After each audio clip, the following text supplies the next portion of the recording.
I truly believe that the window closes, as I said, by the end of December or the first week of January. And if it doesn't happen, two people I respect immensely that are whistleblowers with the NSA, legends, Bill Binney and Kirk Wybie. I spoke to them yesterday. They believe that this is a life and death situation for our country, the declassification.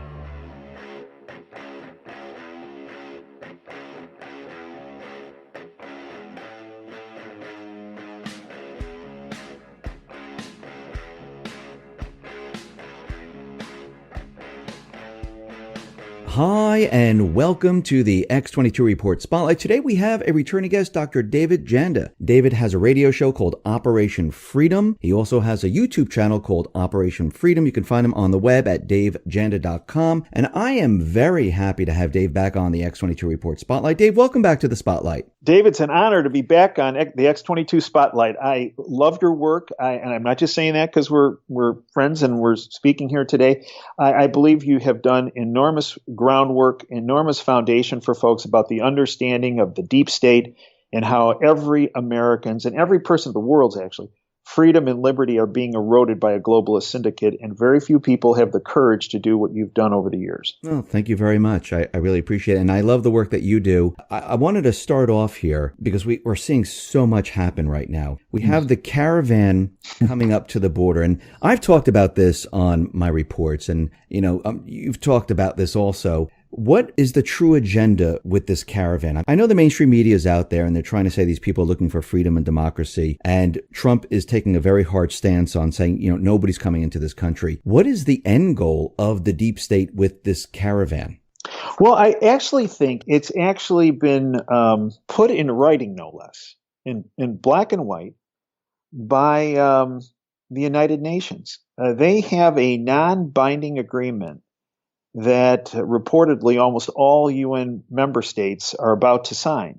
And let me just read you a little statement from it, because the UN, as we all know, is a tentacle of the globalist syndicate. And the title of this agreement is called Migration. Migration is a human right. Here's what it says, and not the whole thing. I'm just going to read just a portion of it here. Quote, "It cannot be stressed enough that this agreement is not about," and this is Judith Bergman, actually, from the Gatestone Institute. "It cannot be stressed enough that this agreement is not about refugees fleeing persecution.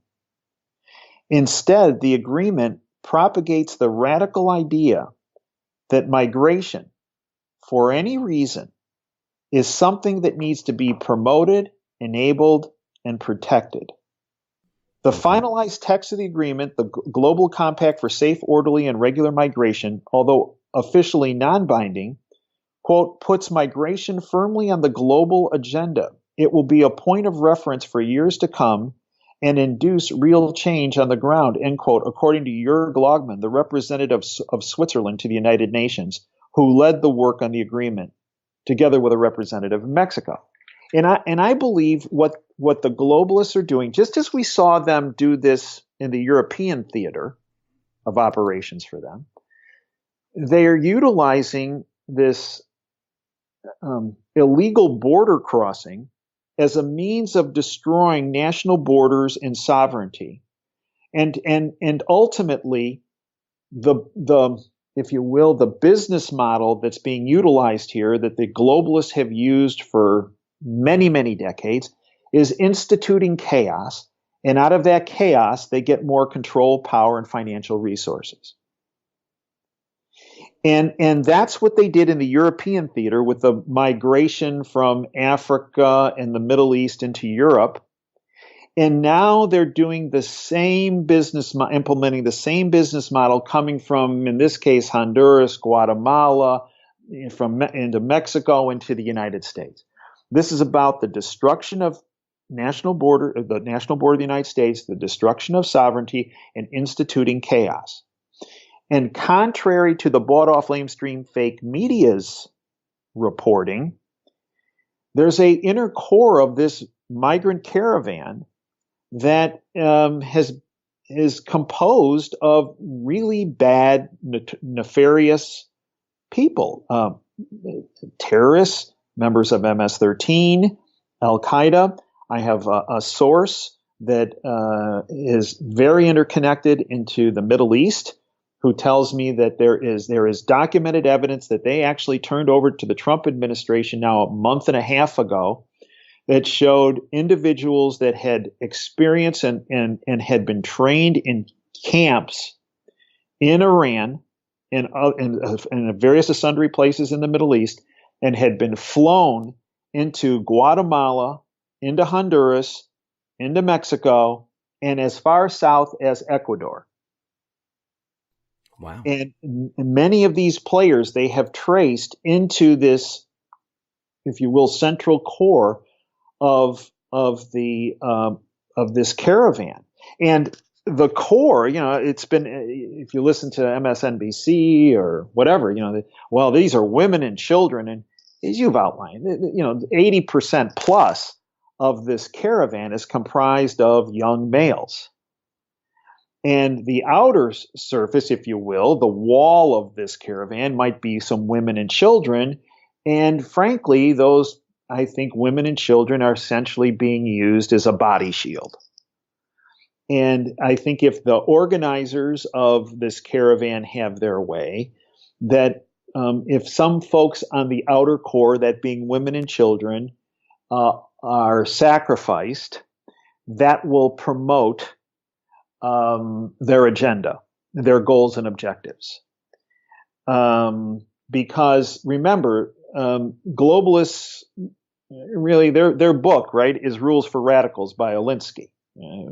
And the end, in their mind, always justifies the means. Always. The mainstream media has shown, tear gas going into the crowd. A lot of the mainstream media, they cut out the part where they were throwing rocks at the border guards. And they throw out, and Dave, they also threw out the part about Barack Obama. Yes. Barack Obama, a globalist, had, I believe, I had heard a report yesterday that in 400 instances, tear gas was used on our borders, in protection of our borders under the Obama administration. Yeah, I mean, that's true. Like the first time tear gas was ever fired was by the Trump when the Trump administration was in power. And number two, that, well, it's these poor women and children that are getting gassed. And as you say, they're not showing what happened before.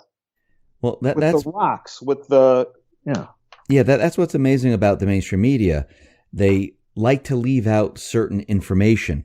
And they feel, well, if we don't mention it, then it doesn't exist. Well, and remember, they're really the main, maybe we should retitle them as mainstream media, the mainstream propagandists. Yes, that would be a better title. Right? Because imagine if you or I did this, if we, when we would do a clip of somebody, we would give the first, let's say, 15 seconds of the clip, but the last 15 seconds of the clip really gives you a completely different picture. Imagine if we repetitively just kept doing half of a presentation. We could make anyone sound completely different from what they actually spoke about. And this is what the bought off lamestream fake propagandists, this is what they do. I agree. This is exactly what they do. I wanted to ask you about Khashoggi. We know that Brennan was out there, Sally Yates, and the rest, and Blumenthal. They were all out there saying, Trump needs to follow what the intelligence report says from the CIA. And they're pushing that very, very hard, that he needs to look at this. He needs to follow what the CIA report says about Khashoggi because he was murdered by the Crown Prince. And Trump and Pompeo and Mattis, they were all out there saying, yeah, we don't see any connection whatsoever. Do you think that this was a setup to put Trump against Saudi Arabia?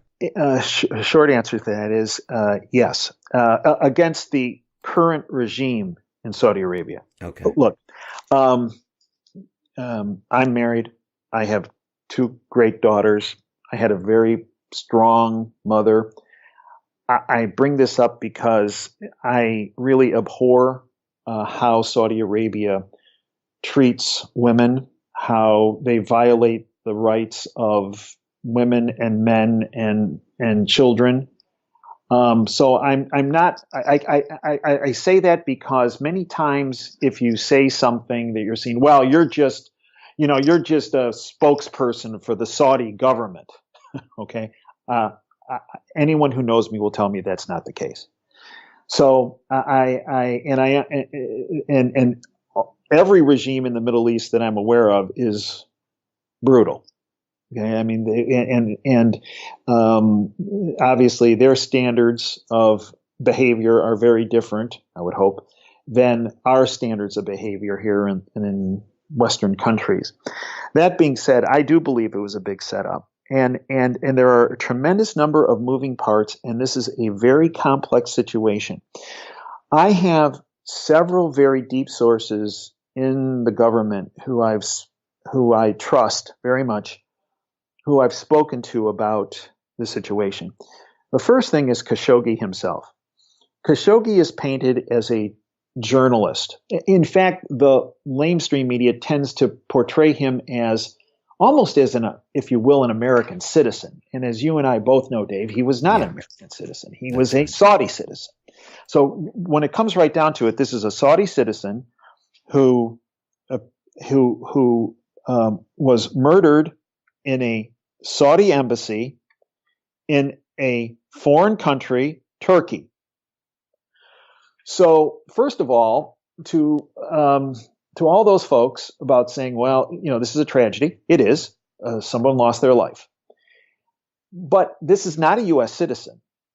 This is, again, a Saudi citizen dying in a Saudi governmental facility in another country, Turkey.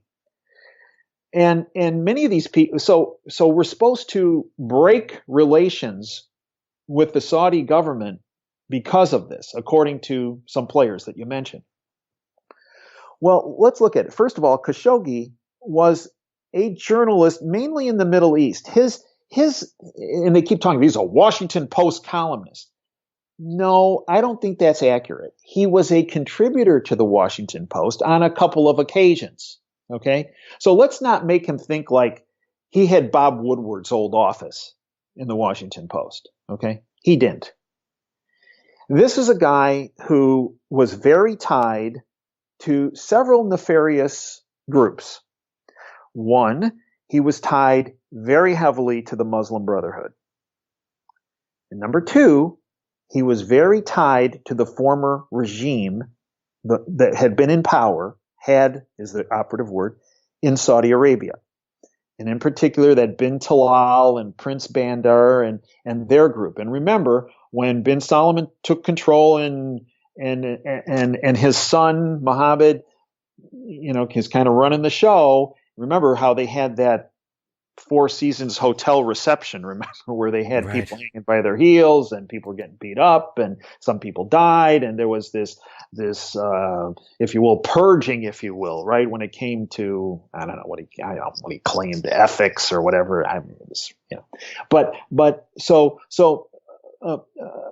Khashoggi was very tied to the former regime that had lost power in Saudi Arabia.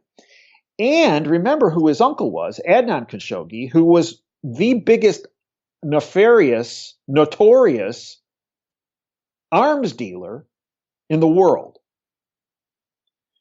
So this is not, they want to make you think that he's some guy who was like writing articles for the Washington Post and, he was just going to get some papers and so there was a lot going on here. Okay. And I believe when you boil it all down, I believe what the globalists, I think this was a bit of a setup, as you said, more than a bit. It was a big setup, actually. And I think the goal was, by the globalist syndicate that was behind this, was for Khashoggi to die, for the media to start spinning, the media that the globalists own, to be spinning their propaganda Wurlitzer, and in the process, to get enough pressure on Trump so that he would back away from Saudi Arabia. And then I believe they had people in place in Saudi Arabia that were going to try to institute a regime change to bring the old regime back that was globalist controlled, move bin Salman out, and then say, as a reaction to you, Donald Trump, for doing this to us, for breaking relations, you know what we're going to do? We're going to ditch the petrodollar. And this is where it ties into the really fantastic work, Dave, that you have done on the X22 platform of pointing out about where we are financially in the world. You see, I believe that we are at a precipice and actually have already gone over the precipice. It's just that we're not quite aware. It's kind of like Wile E. Coyote going over the cliff and kind of hanging out there for a little bit before he starts to fall. Right. I think we're kind of gone over the cliff and we're kind of hanging there, and Roadrunner's looking at us going, beep, beep. And we're hanging there and we haven't quite started the fall yet. And what the globalists need is they need an event to make that fall occur, for the trapdoor to open. And I believe they were counting on getting things so riled up with their puppets around the world, screaming that this is, the worst thing that ever happened in the world. It was a bad thing, don't get me wrong, but there's a horrible thing and Trump be pushed into sanctioning Saudi Arabia, which would then, I believe, lead to them saying, okay, you're going to sanction us. Guess what? We're pulling the petrodollar, which would pull the rug out financially. And this is so people would point the finger at Trump as being the cause of the financial calamities that ensued with the pulling of the petrodollar, rather than the real perpetrators of why the financial system is imploding, which is the globalist syndicate and their central banking system, and in particular in the United States, the Federal Reserve. And the timing of the Khashoggi thing, which happened right before midterms, gave Trump enough time potentially for him to also blow up the election here, okay, against conservatives, against libertarians, and in favor of globalist candidates. So the timing about the Khashoggi thing, I don't think was a coincidence. I do believe Trump did not take the bait. I agree. And because Trump did not take the bait, the globalists didn't have their event to pull open the trap door and have Wile E. Coyote start falling toward the bottom of the canyon. But I believe the globalists will look for other events to push, to support, to have that event happen. And this is why Trump at the same time, starting around, if I remember correctly, October 10th, he started to point at the Federal Reserve, right? And you've pointed this out. Very few people are pointing this out. You're doing it, I'm doing it. But he went on record, I believe it was October 10th, and said, hey, the real problem here, is the Fed. October 10th, I think the Fed has gone crazy. October 15th, my biggest threat is the Fed. October 23rd, every time we do something, Powell and the Fed raises interest rates.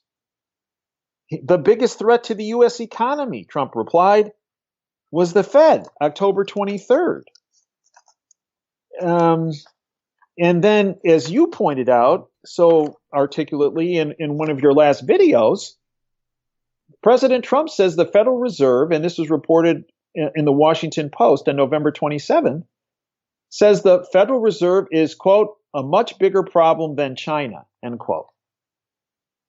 You see, Trump realizes, and when he was running for president, Dave, and this is what's frustrating to a lot of people, you and myself included, when he was running for president, he was saying, look, this economy is in a bubble. It's all smoke and mirrors. The numbers are bogus. This is BS. The stock market is being inflated through all this funny money being pumped in by the central bank. That's what he was saying. And then he gets elected, and he's like, oh, well, this is my stock market, and isn't it doing great? Now, he's not a dumb guy. He's not a dumb guy. And here's what I think happened. I believe, and remember when after he was elected, before he was inaugurated, he had a meeting that preceded a photo op that occurred in the Oval Office, where they're both sitting in the yellow chairs in front of the fireplace. And Trump looked off at that meeting, at that photo op. He seemed very, very concerned and very different. And Obama seemed kind of jumpy himself. And what I believe happened at the meeting before the photo op is I believe Trump went into that meeting thinking, okay, we got big financial trouble in this country. We're 21.5 trillion in debt. But you know what? We're gonna get out of this. What we're gonna do is I'm gonna do some tax changes, and we're gonna grow out of this.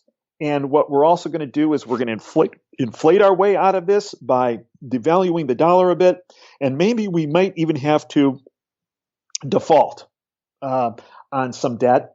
But we're gonna get out of this. I got a plan. And frankly, let's face it, if you want somebody to run the country, you want somebody who knows about bankruptcy, and Donald Trump knows bankruptcy. Yes, he does. He's one of the very few people that can come out of bankruptcy and make lemonade out of lemons. So that's why I think one of the reasons why he's there. So I think he had a plan. But at the meeting before, I think he was confronted with information that showed him that, hey, Mr. President-elect, there's 21.5 trillion in debt, but guess what? That's just the tip of the iceberg. And we know you know about the unfunded mandates and all that kind of stuff, the Social Security and Medicare and Oh, no. That's the tip of the iceberg. Here's some other pieces of information you need to know. And I think he realized, oh my gosh, we can't grow out of this, inflate our way out of this, or even potentially default our way out of this. And I think that's why he decided he needed to buy time.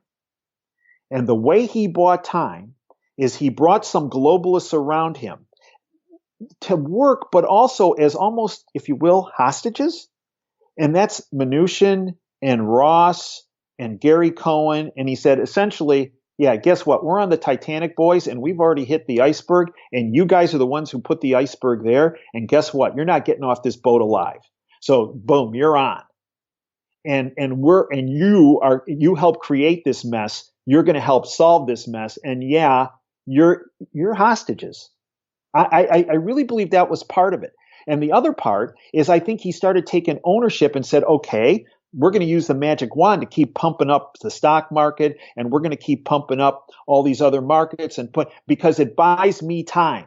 It buys me time to establish a relationship with Putin, with other world leaders, with Xi Jinping, so we can work out how we potentially get out of this. Because let's face it, if the United States goes down, China is in big trouble. If the United States goes down, Europe goes down. If Europe goes down, Russia also has some issues. So I really believe the reason why he started talking about the market, okay, this is my market now. This is my economy now. This is, I think he was doing that to buy time. I think he was trying to get it as high as he could, knowing full well that it is going to come down, that there has to be some type of reset.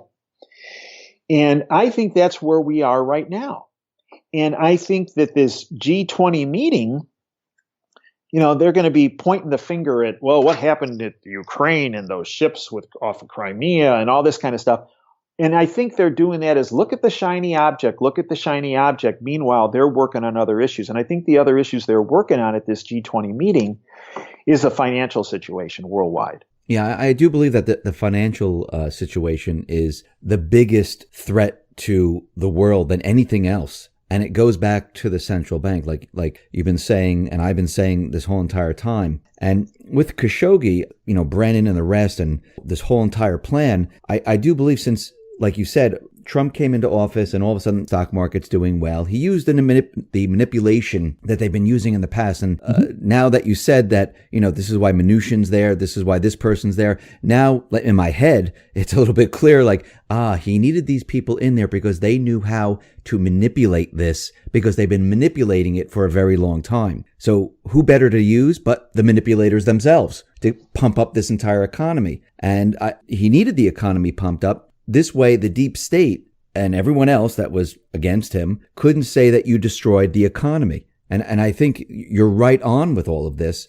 And I think this is why they were trying to push the Khashoggi, Saudi Arabia, because they were trying to figure out a way of maneuvering around of what he's doing to try to bring the whole thing down. Right. Yeah. And that's why he has been also pointing at the real culprits. Yes. The Fed. Right. I mean, in my lifetime, Dave, and I'm an old guy.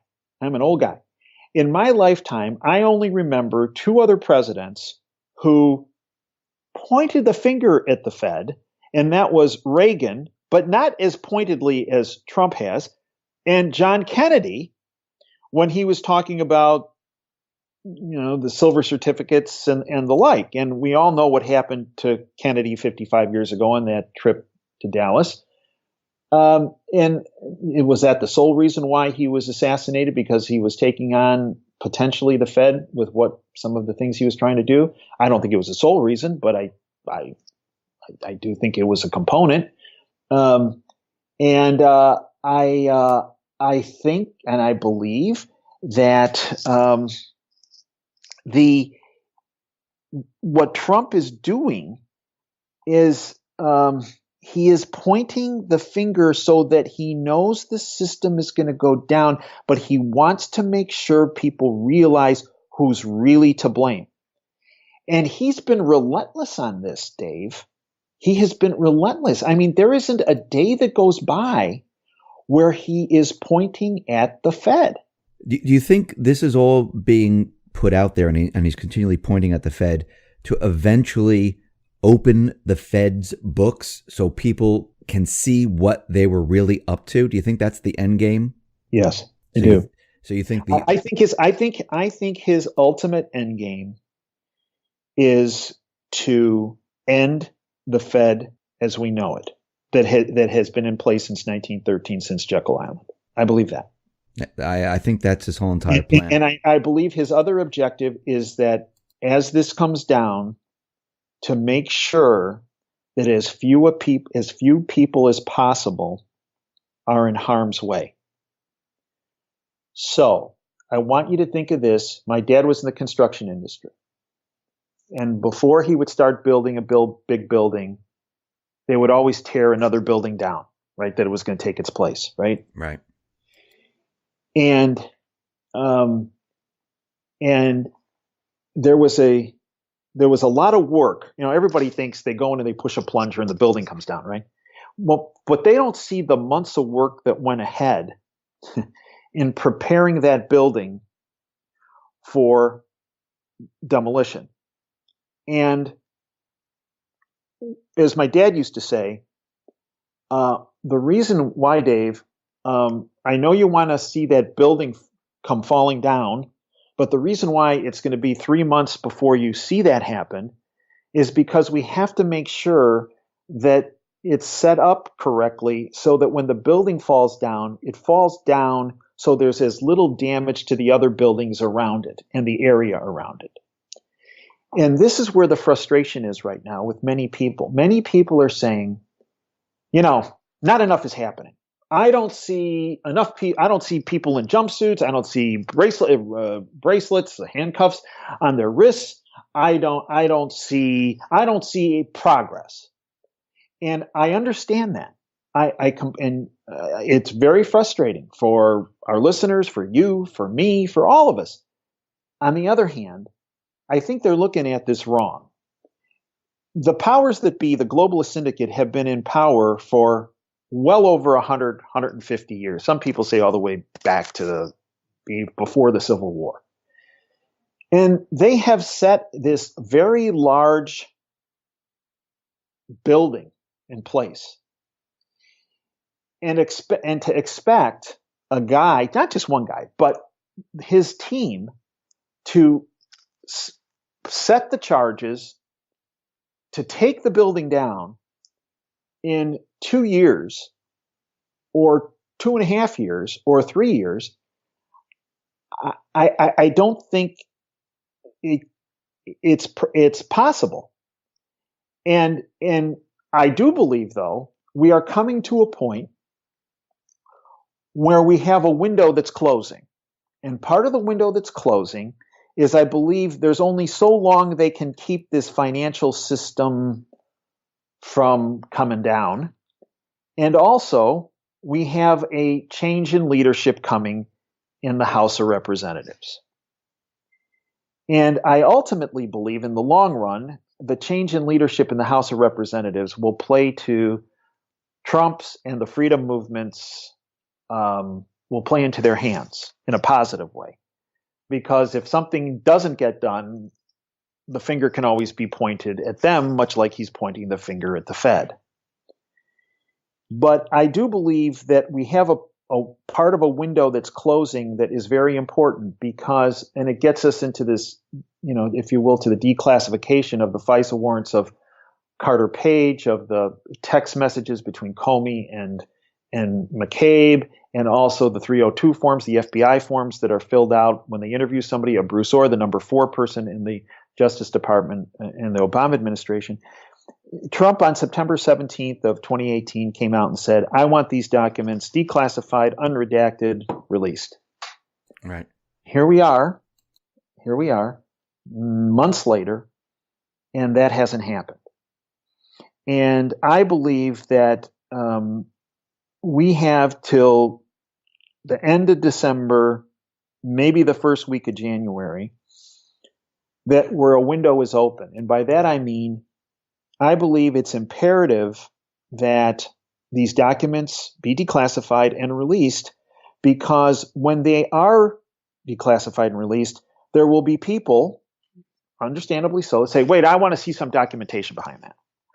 Well, as long as the Republicans have control of the investigatory bodies in the House, they easily can release this information.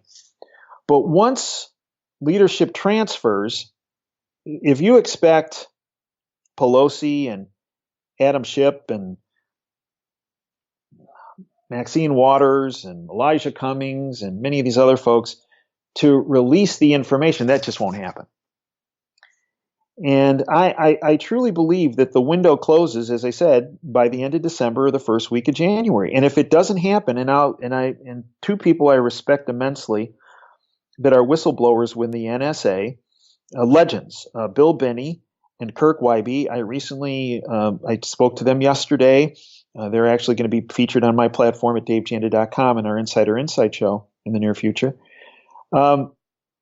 They believe that this is a life and death situation for our country, the declassification.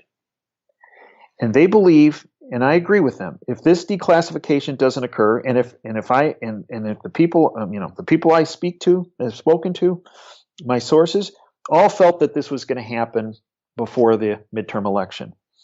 And when Trump came out on September 17th and said, these need to be declassified, unredacted, let's go, it looked like that was going to happen. And I truly believe the midterms would have had a completely different tinge to them if that had happened. All the voter fraud in the world wouldn't have made a difference on the globalist side of the equation. That this, according to people I know and trust, and when I ran these names by Bill Binney and Kurt Wybie and said, look, when these documents are declassified, it's my understanding that certain individuals are going to be in huge trouble and be subject to significant litigation. Individuals such as former director of the CIA, John Brennan, under Obama, former director of national intelligence under Obama, James Clapper, James Comey, former director of the FBI under Obama, Loretta Lynch, former attorney general under Obama, Eric Holder under Obama, another previous attorney general, Rod Rosenstein, second in command at the FBI, and even Barack Obama himself. because there was significant interaction between the Justice Department, the FBI, and the West Wing of the White House when it came to this illegal surveillance of Trump, his team, and frankly, millions of other Americans. And they both agreed that all those individuals I just mentioned would be facing significant legal hurdles in order to maintain their freedom. And and it comes down to something you and I have discussed before, and you've discussed on your platform, I have as well as mine, the rule of law. If you don't have the rule of law in place, you have a banana republic. You have an entity that can't be trusted. Its citizens can't trust it, and certainly no one internationally can trust it. And it's that critical that this declassification occur. And what bothers me is that there was a report out from the New York Post yesterday, and it was President Trump. And he said he hesitated to release the documents we just talked about because his lawyer, Emmett Flood, had advised him not to, instead recommending that he wait for a more politically advantageous opportunity. Quote, he didn't want me to do it yet because I can save it, end quote, Trump said. Quote, some things maybe the public shouldn't see because they're just so bad. Maybe it's better that the public not see what's been going on with this country, end quote. Now, you and I have discussed this, Dave, and part of that, I believe, is a psyops against the globalist syndicate. Trump's a brilliant guy. He's not stupid. And I believe he says some things to get in the heads of his enemies and try to make their heads explode. And he accomplishes that on a daily basis. And I'm just hoping that 90% of what I just said, which he said yesterday, I'm hoping that's what it was, that it was a psyops and it was meant to make his opponents, enemies' heads explode, and not what he's potentially not going to do when it comes to the declassification. Because without that declassification, and that declassification soon, I believe we're in a world of trouble. I just wanted to throw this in because you said and I think Bill Binney and the other people that you were speaking to, we have this window of opportunity. Mm-hmm. Now, in this window, right before those individuals are sworn into the House and the new senators and the representatives, they've been gathering information on election fraud. Mm-hmm. Okay, because we know a lot of these individuals got into their positions because of fraud. We saw it happen in Florida. We were seeing it in Georgia. We were seeing it in Texas, in California, mm-hmm. and many other places. Mm-hmm. And I'm just putting it out there. What happens if Trump, within this window, decides to declass and then show the DHS report of election fraud that these individuals got their positions in the House because of fake, phony, false voter information, and these people were not real, they're forged signatures and whatnot? Will these people then be able to take their seats in January? Most likely not. And if he declasses at the same time, doesn't this push the agenda where the deep state will have a very difficult time pushing back because it could be complete chaos for them? Because putting the declass out there, showing an election fraud report from DHS, it would put everything up in the air, especially for the House. And maybe even more people would be moving over in the Senate. Maybe instead of the count being 53 to 47, maybe the account would be 60 to, whatever the other number would be, because of all these individuals that were using election fraud to get into their positions. In this window of opportunity, don't you think that would be like the mother of all bombs to hit all at once? I do think it would be the mother of all bombs. I'm not convinced that's going to happen. I wish, Dave, I wish I could tell you that the folks I've known for many years, when I run this by them and say, hey, look, there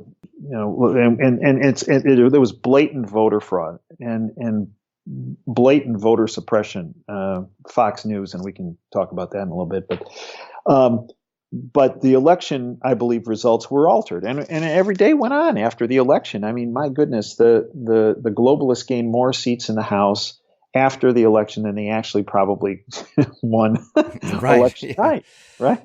I mean, it's ridiculous, right? I mean, look at Orange County, California. What did they have? 300,000 more votes for members of the House than they did in the governor's race in those same districts? What? How does that work? That must have been Common Core math. Yeah, right. But so I actually put this scenario in front of a number of folks I trust that have been freedom fighters for decades within government. And I said, look, we've got this DHS investigation going on. There's all these documented evidence of voter fraud, voter irregularity, vote tampering, and in all the places you mentioned. And I said, maybe this could hit. And what do you think about this hitting in December? And then they won't be able to seat these things. And here's what I was told, Dave. Two separate sources that don't know each other. They said, well, that would be great, but we don't think that's going to happen. What we believe is that the DHS report, the information that's been gathered on voter fraud, is going to actually be used to make the 2020 election more fair and honest. And there are people that they have recently 9 people indicted in Los Angeles for the vote fraud about Skid Row and all that kind of stuff. But there's going to be more indictments. There's going to be more people held accountable about voter fraud and vote tampering. And in addition, those people and many other people that have been caught are going to be squeezed to get to people higher up. And as they get to people higher up, those people will be given a choice. We're either going to prosecute you or you're going to stop this. And we're going to make sure that the 2020 election is it's not that any election can be completely fair and honest, but to try to minimize the effect in 2020. That I was actually kind of disheartened in that response from those two individuals, because these two individuals, the information they've always passed on to me over all the years has always been accurate. So my hope of seeing people not seated, that this be exposed before they're seated or while they're being seated, and then there being this big switch, I've been told that the chance of that happening is slim to none. I wanted to go back to the New York Post article with Trump's quotes, where he said something about people not being able to handle this type of information because it's bad information. Mm-hmm. Do you think he's putting it out there right now to get everyone ready for what is coming, because it's so bad that he wants people to say, hey, what did he just say? Mm-hmm. Why did he say that? Mm-hmm. What's so bad? Do you think he's putting this out there, dropping these little breadcrumbs to get everyone prepared for what is coming? Yeah, he's a master at putting breadcrumbs out. He'll never put the whole loaf of bread out, right? And the reason is because if he puts the whole loaf of bread out, 90% of people, none of our, all of our listeners excluded on this, but 90% of the people out there could not even wrap their heads around it, right? So he has to put kernels of information out, knowing full well that he's going to be demagogued and made fun of. And, we see this time and time again. He says something, the bought off lamestream media propagandists hammer him, the globalist puppets hammer him, and he's only then shown to be correct. A good example of that is when he said he was being illegally surveilled. He was right, but he was hammered for weeks. Oh my gosh, he's mentally unstable. This guy's a conspiracy theorist. This guy is delusional. He's paranoid. No, he was right. But 3 months later, when he was proven correct, there were no retractions. So yeah, I do agree with you. I think he's putting information out to make people go, wait a minute, whoa. What could be so bad that I'm not supposed to see it, right? What? Huh? What's he talking about? Oh, wait a minute, I got to think about that now. Wait, what could he be? And so I think it was as many of the things Trump does, there's a multi-prong approach to what he does. Okay, so one prong is he's saying, again, it's not like him. It's not like him to overtly tell people what he's about to do, right? Because he's even mentioned that before. If you have an effective military, you don't tell them, hey, we're going to go to this sector. That's where we're going to bomb next. Okay. Just so you know. Usually if he does he's going to, if he's going to put something out there, it's a bit of misdirection, right? So he's hesitant to release the documents because his lawyer tells him, well, save it. So maybe his lawyer did. I'm sure his lawyer did say that, but I'm not sure that's ultimately going to be what he does. I think he put that out there to put the breadcrumbs out there to make people think, hey, wait a minute, what could be so bad that he didn't want me to? What's he talking about? Where's he going with this? That's one. And I'm sure he'll follow this up with some other statements in the days and weeks to come. But I also think there's another side to this, and I think he might be getting his opponents, enemies, giving them a little bit of a warning, but also making them feel a little bit complacent, right? Okay.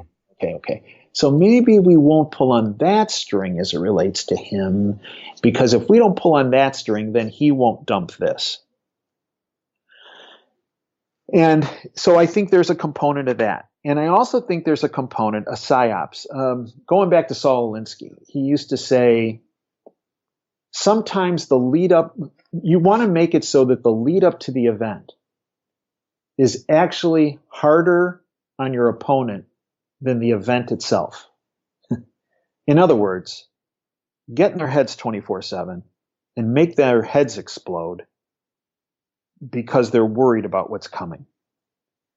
So he makes this statement, and very soon after he makes this statement, next thing we know, John Brennan goes on this rampage on Twitter.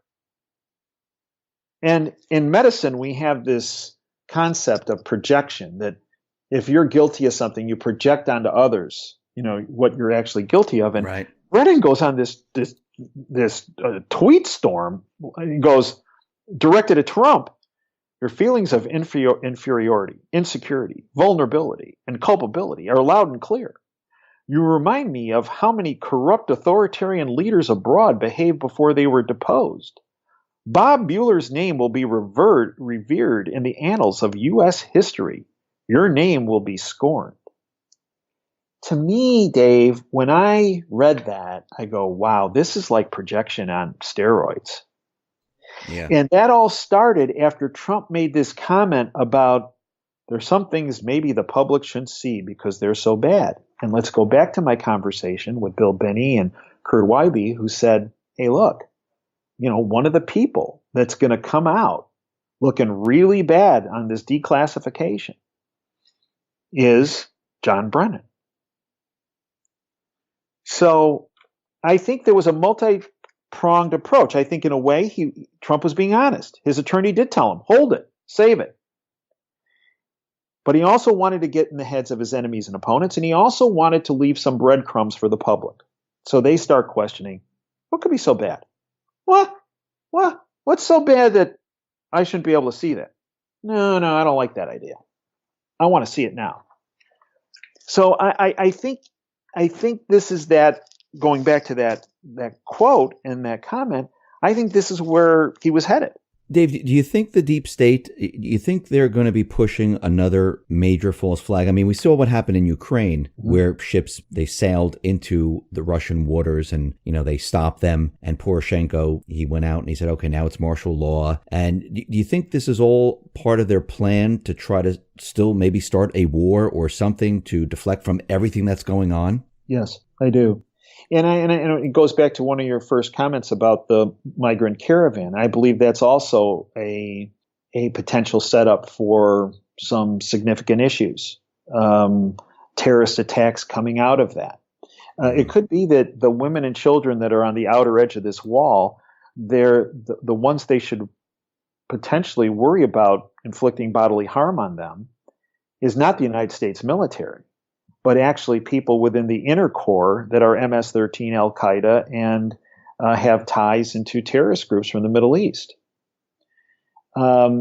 So I do think that the globalist syndicate, the deep state, I think will, and it might not just be one, Dave. There might be a series of false flag events meant to disrupt society, disrupt, if you will, institute their business model of chaos. Because that's always worked in the past. It's always worked in the past, Dave. Right.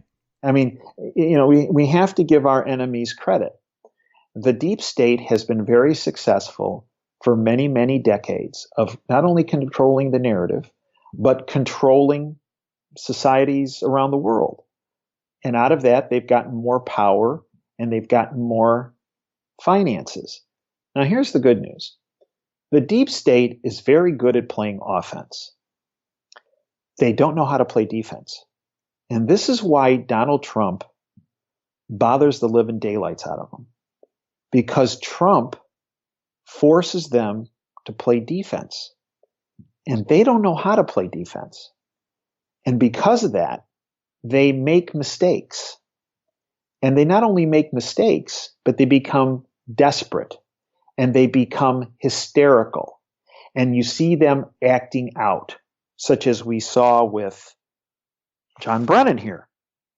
We recently had Hillary going into an enormous tweet storm, another case study in projection. So he is, they despise him because he puts them in a very uncomfortable position, and that is of playing defense. And they don't know how to do that. And I believe when all this settles out, there's going to be rough patches for everybody around the world here.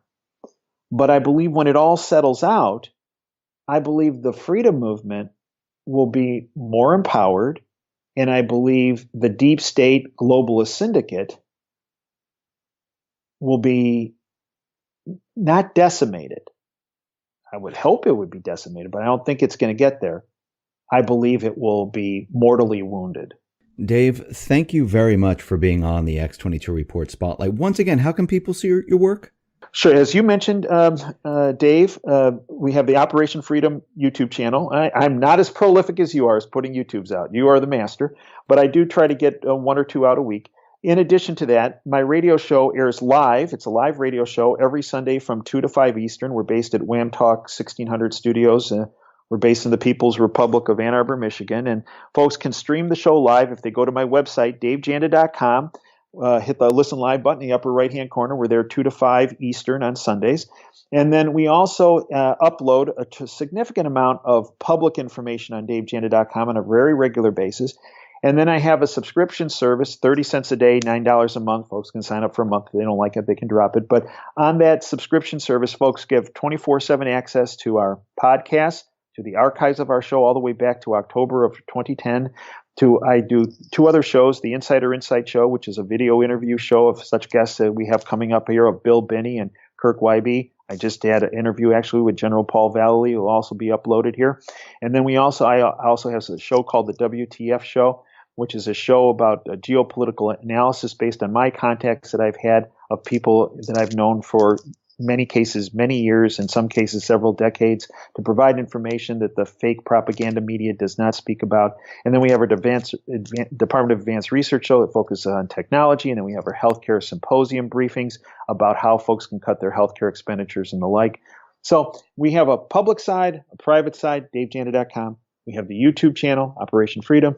We have the radio show, Operation Freedom, that folks can stream at DaveJanda.com every Sunday from 2 to 5.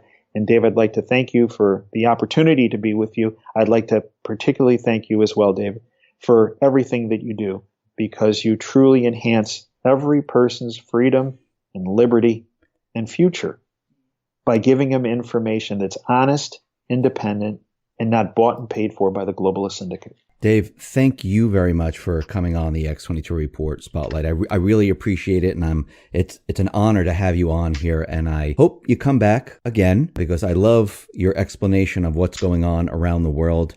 It's so easy to understand. And thank you once again for coming on the spotlight. And I'll put all the links at the bottom of the video so everyone can just click on it and get to your stuff. Thank you once again. Thank you, Dave, for everything you do.